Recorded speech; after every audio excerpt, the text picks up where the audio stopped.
जय हिंद दोस्तों, मेरे चैनल डिफेंस डिस्कशन में आप सभी का स्वागत है।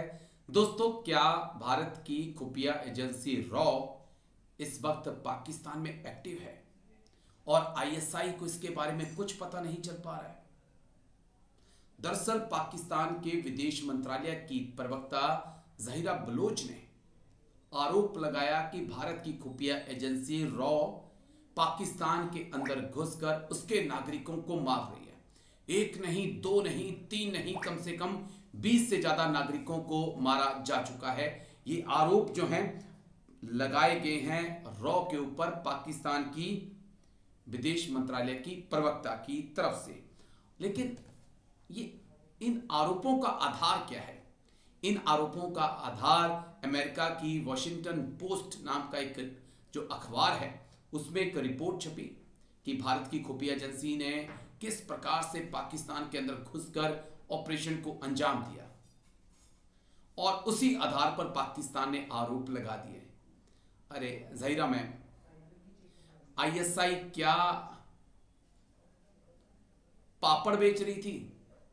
अगर भारत की खुफिया एजेंसी रॉ जो है पाकिस्तान में जाकर इतने बड़े ऑपरेशन कर रही थी,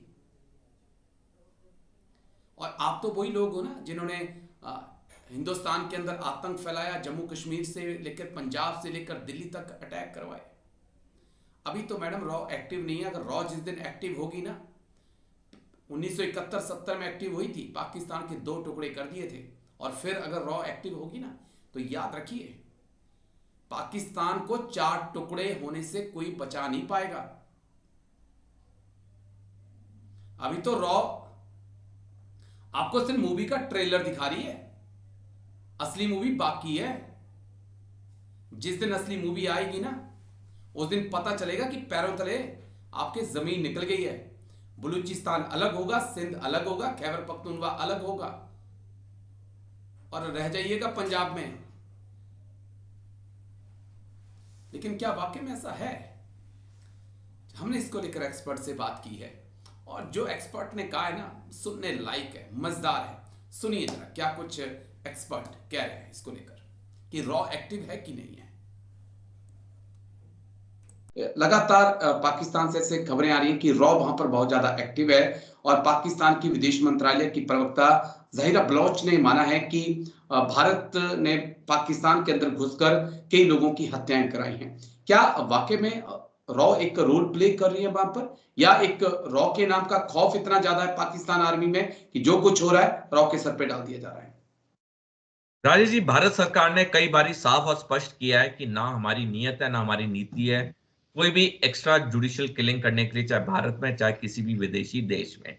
और भारत सरकार का कोई भी संगठन, भारत सरकार का कोई भी अफसर इन गतिविधियों में कभी ना हिस्सा लिया है ना कभी लेगा। लेकिन कुछ ऐसे भारतीय लोग हैं जो चाहे एनआरआई हो या नागरिक हो, इसका हमें पता नहीं जी। क्योंकि वो अज्ञात लोग हैं, जिन्हें भारत से बहुत ज्यादा प्रेम है, जो बहुत बड़े देश प्रेमी है, राष्ट्रवाद है, और वो दुखी हो चुके हैं जो दशकों से पाकिस्तान ने भारत में ये आतंकवाद फैलाया हुआ है। हमारे कई सैनिक मारे जा चुके हैं, कई नागरिक, आम नागरिक मारे जा चुके हैं इन पाकिस्तान समर्थन आतंकवादियों से। तो ये जो कुछ लोग हैं जो चाहे भारतीय मूल के हों, एनआरए हों, नागरिक हों, इसका हमें कुछ पता नहीं, ये अपने देश प्रेम के लिए ये कार्रवाई कर रहे हैं, और मैं उनके साथ बिल्कुल खड़ा हूं। बिल्कुल सही कर रहे हैं, क्योंकि जब अब तक पाकिस्तान ने कभी अंतर्राष्ट्रीय कानून की कभी इज्जत नहीं की, इतनी खून की नदियां भारत में बही, चाहे पंजाब में जब 1980-90 में आतंकवाद जी था, जी। जम्मू कश्मीर में लगातार 36 साल से आतंकवाद चलता है। तो इन कुछ जो लोग हैं जिनका हमें आइडेंटिटी का कोई ज्ञान नहीं है, ये भी अपनी तरफ से सही कर रहे हैं। वहां भी गिन गिन गिन के, चुन चुन के उन आतंकवादियों को मारे जो भारत पे युद्ध कर रहे हैं। तो पाकिस्तान का डरना तो वाजिब है, क्योंकि ये एक नया भारत है। आज तक पाकिस्तान ऐसे बिल्कुल। भारत देखा नहीं था। आज तक तो पाकिस्तान के आतंकवादी भारत में आके भारत की जमीन पे आतंकवाद करते थे। अब जब इन आतंकवादियों को कुछ अज्ञात लोग मार रहे हैं, तो पाकिस्तान का डरना तो बिल्कुल सही है। डरना तो सही है, लेकिन बड़ा इंटरेस्टिंग हो रहा है क्योंकि अभी तक आईएसआई कहती थी कि हमारी तूती बोलती है, लेकिन अब उन्हें पता चल रहा है कि रॉ जब करती है तो क्या कुछ कर सकती है। लेकिन फिलहाल ये रॉ तो नहीं कर रही है, जैसा आपने कहा। ये कुछ ऐसे लोग हैं जो देशभक्त हैं, जो अपने काम में लगे हुए हैं। लेकिन बहुत बहुत शुक्रिया colonel J S Sodhi sir, बहुत बहुत शुक्रिया आप आए और इतनी बारीकी से आपने तमाम पहलुओं को समझाने की कोशिश की। थैंक यू सर, जय हिंद। Thank you sir. धन्यवाद राजेश जी, जय हिंद।